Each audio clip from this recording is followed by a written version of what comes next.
शिवहर लोकसभा क्षेत्र के मेरे प्यारे मतदाता साथ भाइयों बहनों मताओं, अब वक्त आया है परिवर्तन का, क्योंकि शिवहर में अब की बार राष्ट्रीय जनता दल के महागठबंधन के उम्मीदवार श्रीमती ऋतु जायसवाल, जी हाँ, परिवर्तन की लहर दौड़ पड़ी है।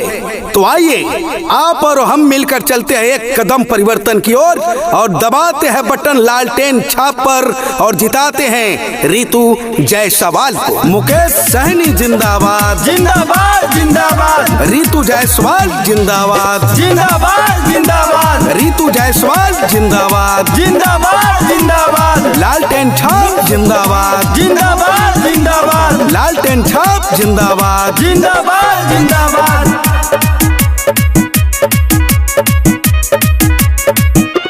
बरका चलावत रहे मोरा जिता लालू जी कुर्ता पे पहनले बंजी। बरका चलावत रहे मोरा जिता लालू जी कुर्ता पे पहनले बंजी। तो के करा हिम्मत बाजा बाप सवाल के शिवहर मेरी तुझा सवाल के ना प्रत्याशी चुनला बायर जेडी बड़ी कमाल के शिवहर मेरी तुझा सवाल के ना।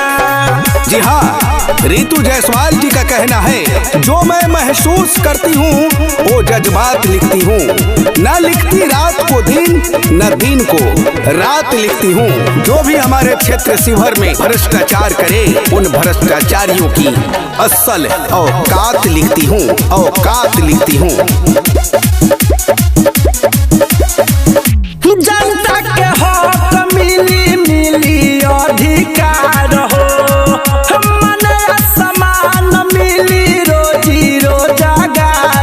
ऋतु जायसवाल जिंदाबाद जिंदाबाद जिंदाबाद। जनता के हक मिली मिली अधिकार हो, मन सम्मान मिली रोजी रोजगार हो।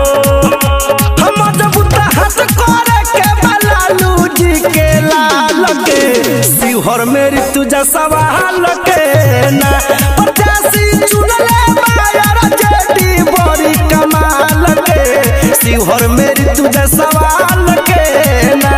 जी हाँ, मेरे प्यारे मतदाता साथियों, भाइयों बहनों मताओं, याद रहे लालटेन छाप। जी हाँ, लालटेन छाप। शिवहर लोकसभा क्षेत्र की जनता जिंदाबाद जिंदाबाद जिंदाबाद, महागठबंधन जिंदाबाद जिंदाबाद जिंदाबाद, ऋतु जायसवाल जिंदाबाद जिंदाबाद जिंदाबाद। जा रही हललटेन की पूरा घर घर में चर्चा बैल के भैया पूरा शिवहर। ऋतु जायसवाल जिंदाबाद जिंदाबाद जिंदाबाद। जा रही हललटेन की पूरा घर घर में चर्चा बैल के भैया पूरा शिवहर में।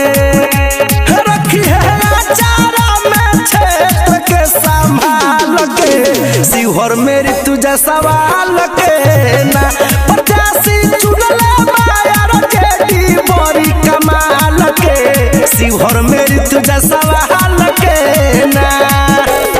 यूएस रिकॉर्डिंग स्टूडियो ढाका। के करा हिम्मत बाजा बाप सवाल के शिवहर मेरी तुझे सवाल के ना।